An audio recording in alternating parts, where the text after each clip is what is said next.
काल नारी शक्तीवंदन विधेयक नामंजूर झालं आणि मोदी सरकारला पहिला मोठा झटका बसला। कारण आजपर्यंत मोदी सरकारचं 12 वर्षांमध्ये कोणतंही विधेयक विरोधकांना हाणून पाडता आलं नव्हतं। मात्र हे विधेयक हाणून पाडल्यानंतर भाजप विरुद्ध काँग्रेस असा जोरदार सामना सुरू झालाय। या वादात आता पूर्वी काँग्रेसमध्ये असणारे, काँग्रेसमधूनच मुख्यमंत्री झालेले आणि आता भाजपत गेलेले अशोक चव्हाण यांनी काँग्रेसवर टीका केली।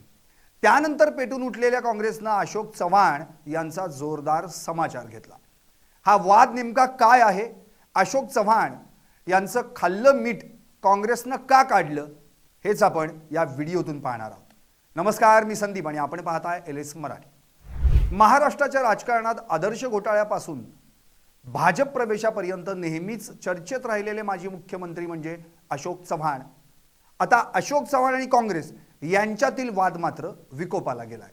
नुकत्याच झालेल्या राजकीय घडामोडींनंतर काँग्रेसने चव्हाणांवर खाल्ल्या मिठाला जागायचं असतं आणि पाठीचा कणा मजबूत ठेवावा अशा अत्यंत तिखट शब्दांमध्ये प्रहार केलाय। या टीकेमुळे राज्याच्या राजकीय वर्तुळात मोठी खळबळ उडाली आहे। हा वाद केवळ एका विधानापुरता मर्यादित नसून तो विचारधारेच्या लढाईपर्यंत जाऊन पोहोचलाय। या ताज्या वादाचं मुख्य कारण म्हणजे अशोक चव्हाण यांनी महिला आरक्षणावरून काँग्रेस आणि महाविकास आघाडीवर केलेलं भाष्य। एका जाहीर सभेत बोलताना चव्हाण म्हणाले होते की पंतप्रधान नरेंद्र मोदी यांनी महिलांना 33% आरक्षण देण्याचा ऐतिहासिक निर्णय घेतला होता। मात्र विरोधकांच्या राजकीय अहंकारामुळे आणि अडवणुकीच्या धोरणामुळे हे विधेयक प्रत्यक्षात येण्यास उशीर झाला। चव्हाण यांच्या या विधानानं काँग्रेसच्या जखमेवर मीठ चोळल्यासारखं झालं। काँग्रेसनं तातडीनं आक्रमक पवित्रा घेत चव्हाणांना आरक्षणाचा इतिहास आठवून दिला। काँग्रेसनं म्हटलं की ज्या पक्षानं स्थानिक स्वराज्य संस्थांमध्ये महिलांना आरक्षण देऊन त्यांना सत्तेत वाटा दिला त्याच पक्षावर टीका करणं हा कृतज्ञपणा आहे।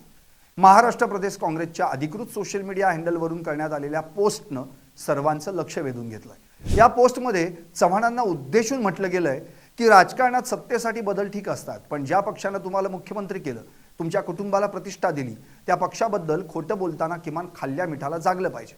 भाजपमध्ये गेल्यानंतर तुमचा पाठीचा कणा इतका लवचिक होईल असं वाटलं नव्हतं। काँग्रेसनं त्यांच्या टीकेत स्वर्गीय शंकरराव चव्हाण म्हणजेच अशोक चव्हाणांचे वडील यांचाही उल्लेख केला। शंकरराव चव्हाण हे आयुष्यभर काँग्रेसशी एकनिष्ठ राहिले। हेडमास्तर म्हणून ओळखल्या जाणाऱ्या शंकररावांच्या वारसदारानं मात्र केवळ चौकशांच्या भीतीनं किंवा सत्तेसाठी पक्षाची साथ सोडली आणि आता त्याच पक्षावर ते टीका करतायत। हे महाराष्ट्राच्या संस्कृतीला धरून नाही असं काँग्रेसनं म्हटलंय। अशोक चव्हाण आणि काँग्रेस यांच्यातील संबंध ताणले जाण्याला एक मोठी पार्श्वभूमी आहे। आदर्श घोटाळ्यामुळे चव्हाणांना मुख्यमंत्रीपद गमवावं लागलं होतं। अनेक वर्षे त्यांनी कायदेशीर लढाई लढली, मात्र भाजपनं आदर्शवरून त्यांच्यावर नेहमीच डीलर विरुद्ध व्हीलर अशी टीका केली होती। फेब्रुवारी 2024 मध्ये अशोक चव्हाणांनी अचानक काँग्रेसचा त्याग करून भाजपमध्ये प्रवेश केला। ज्या भाजपनं त्यांच्यावर भ्रष्टाचाराचे आरोप केले त्याच पक्षात ते गेल्यानं काँग्रेस कार्यकर्त्यांमध्ये संताप होता। भाजपनं चव्हाणांना राज्यसभेवर पाठवून त्यांचं पुनर्वसन केलं। तेव्हापासून चव्हाण हे भाजपचे निष्ठावान सैनिक म्हणून काँग्रेसवर तुटून पडतायत। काँग्रेसच्या टीकेला उत्तर देताना अशोक चव्हाणांनी नरमाईची भूमिका न घेता आक्रमक उत्तर दिलं। ते म्हणतात की काँग्रेसमध्ये मी अनेक वर्षे घालवली, पण शेवटच्या काळात मला तिथं गुदमरल्यासारखं वाटत होतं। माझ्यावर अन्याय झाला आणि मला निर्णय प्रक्रियेतून बाहेर ठेवण्यात आलं। भाजपमध्ये मला जो सन्मान मिळाला तो काँग्रेसमध्ये मिळत नव्हता। माझा 14 वर्षांचा वनवास आता संपलाय। चव्हाणांच्या मते पंतप्रधान मोदींच्या नेतृत्वाखाली देश प्रगती करतोय आणि म्हणूनच त्यांनी विकासाच्या प्रवाहात सामील होण्याचा निर्णय घेतलाय। त्यांच्या या भूमिकेला काँग्रेसनं स्वार्थासाठी केलेली सोय असं संबोधलंय। हा वाद केवळ शाब्दिक राहिला नसून त्याचे परिणाम आगामी निवडणुकांवरही होणार आहेत। नांदेड हा चव्हाणांचा बालेकिल्ला मानला जातो, मात्र त्यांच्या भाजप प्रवेशामुळे आणि काँग्रेसच्या आक्रमकतेमुळे तिथली समीकरणं बदलली आहेत। काँग्रेस आता नांदेडमध्ये चव्हाणांविरुद्ध गद्दारी विरुद्ध निष्ठा असा प्रचार करतोय। राजकीय विश्लेषकांच्या मते अशोक चव्हाण आणि काँग्रेस यांच्यातील हा सामना वैयक्तिक पातळीवर उतरलाय। खाल्ल्या मिठाला जागणं हा शब्दप्रयोग ग्रामीण महाराष्ट्रात अत्यंत संवेदनशील मानला जातो। जेव्हा एखादा नेता ज्या पक्षानं त्याला सर्व काही दिलं त्या पक्षाविरुद्ध बोलतो तेव्हा जनता त्याला कसं स्वीकारते हे पाहणं महत्त्वाचं ठरेल।